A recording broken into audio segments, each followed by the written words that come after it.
episode 109, part 2.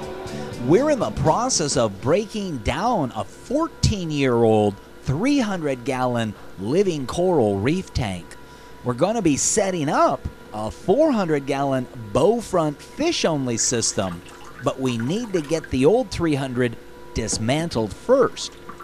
We started out by removing some clean, undisturbed water from the tank so that we could take and remove the corals and place those in buckets below in front of the aquarium. Once those were out of the tank, we're now able to start removing the live rock.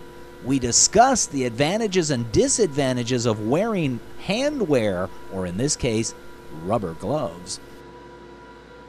The rubber gloves being to protect yourself from the various bristle worms as well as those calcareous tube worms that grow in the tank and some of the unknown other items you might encounter. We also discussed a lot of the live rock through time has fused or bonded together, whether it be through sponges or calcareous algae. This reef has become one uniform piece. Really neat sponge. Actually, I've noticed quite a bit of sponge growth in this tank. Maybe because of the 14 years that it's been running, the sponges had the chance to proliferate throughout the system, or maybe this particular batch of live rock had a heavy concentration of sponge within it.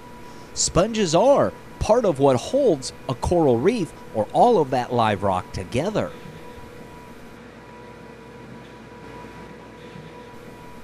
So as we get to the point where we start pulling the last few pieces of live rock out of the tank, we look down at our hands and are thankful that we didn't run into any bristle worms or any of those calcareous tube worms, and we have nothing stuck in our hands that will bother us for the next few days.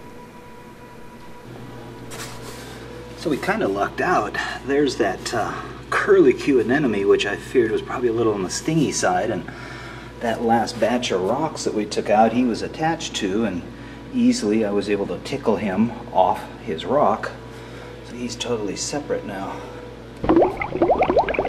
Here's where the real challenge comes. Now that I've got things stirred up, I can't really see what it is I need to get in there, and I have to be aware of certain things.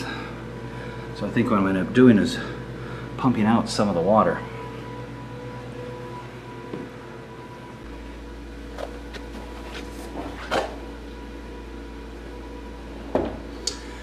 So what we're going to do is siphon the sand out of the bottom of the tank. That's the easiest way to get that wet sand at the bottom out. It's also a quick way of getting the water out. I've got a large 1-inch siphon hose. May not be long enough, but I'll make it work. Here's where the art of starting a siphon comes into play. Done wrongly, this could be a mouthful of dirty salt water straight down my throat.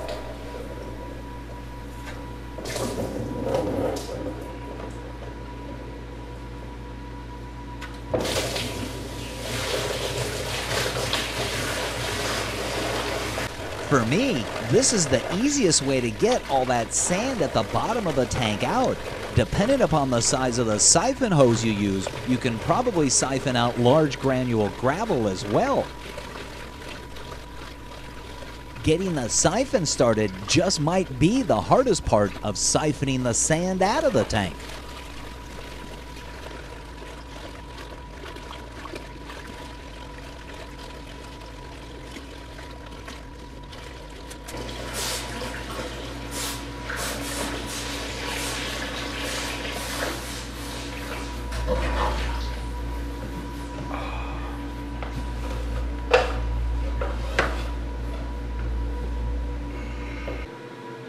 So you can see we've got about half the water out, and that half is right here, and we've been siphoning that sand in there. So what I'm going to do now is use the sump pump, pump as much water out of this bucket as possible out to that floor drain out there,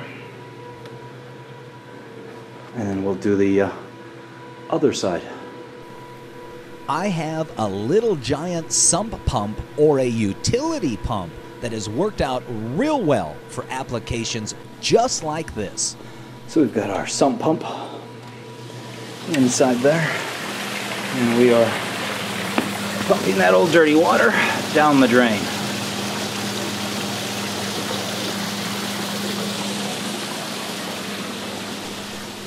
And while I think quite highly of my little giant sump pump, that roar that you hear is not the result of the pump, but a waterfall there in the backyard. Although I really do like my little giant sump pump.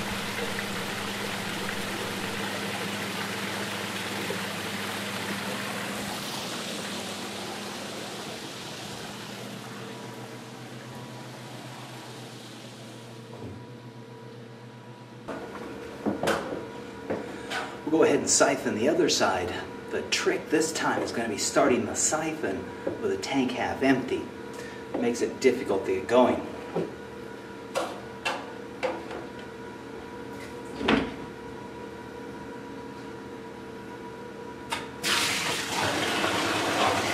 Pretty good, huh?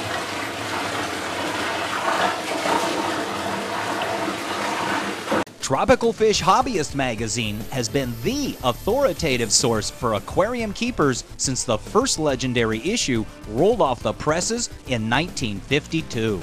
With informative articles month after month about the fascinating world of freshwater aquariums, saltwater setups, paludariums, ponds, and more, illustrated in crisp detail by the world's top aquatic photographers, TFH covers it all. And now, with subscriptions starting at $13.95 and a mobile digital edition you can take with you wherever you go, TFH is your ultimate resource for all things aquatic. Hello, my name is Jim Stime. I'm with Midwater Systems, and I'm the developer of the Jelly Aquarium. The Jelly Aquarium is a tank designed specifically for the keeping of jellyfish.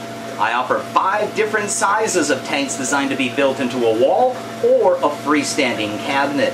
I also offer the inexpensive mini Jelly Aquarium, which has its filter system built into its backside. Additionally, I offer tank-raised moon jellyfish, as well as a line of tanks designed for producing your own jellyfish. For more information on this fascinating world of keeping jellyfish, visit jellyaquarium.com.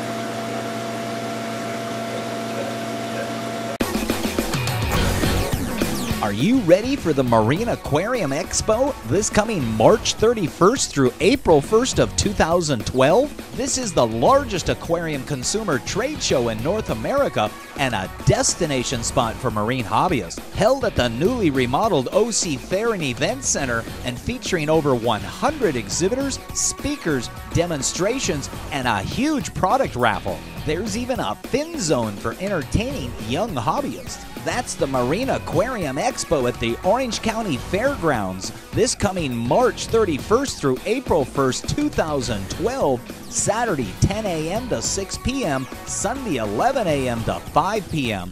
Adults $15, senior and military only $10, kids under 12 are free. For more information, visit marineaquariumexpo.com. And with a snail shell getting stuck on the inlet side of my siphon, I end up losing the siphon.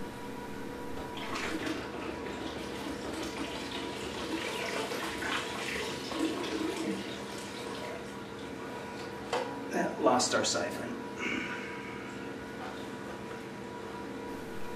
And with the container below only 3/4 full and the fact that I could still put more in there, the question is, can I get the siphon started again?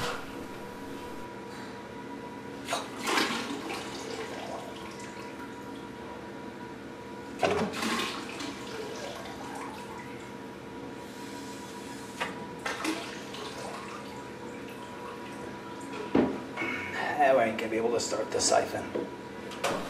And not wanting to risk getting a mouthful of water trying to get that siphon going again, I'm gonna bring out that little giant sump pump. We'll just go ahead and pump the water directly from the tank to the floor drain in the patio. Keep in mind, we've still got fish in the tank, but the reality is that the lower the water level, the easier it is not only to see them, but to catch them.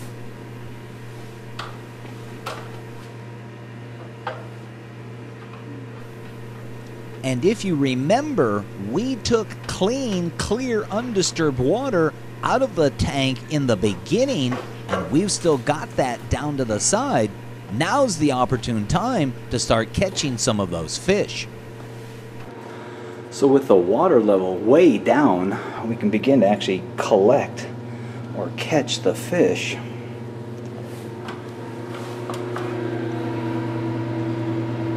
There's a marine beta. Looks like a pink-tailed trigger, and a yellow tail tang, and I think I saw there should be another bang guy in here somewhere.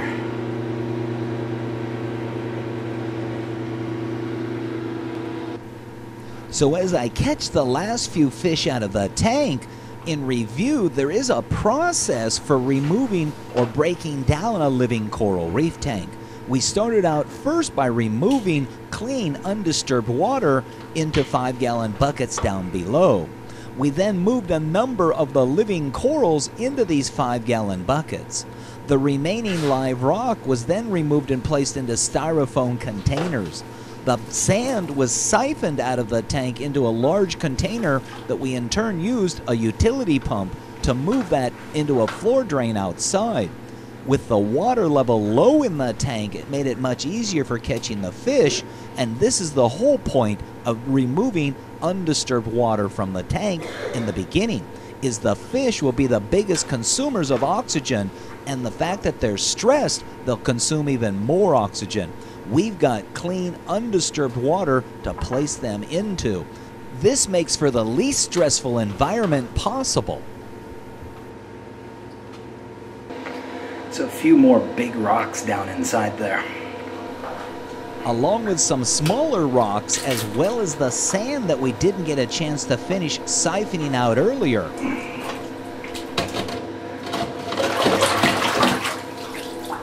I'll go ahead and finish removing these smaller pieces of rock on this side, as well as begin to remove the pieces on the opposing side. As we get down to the final step, which is the removal of that sand or sediment sitting at the bottom of the tank, we need to be aware of two things. One, the tool we're going to use to remove that muck from the bottom of the tank. And two, are there any fish that we haven't caught yet? Diamondback goby.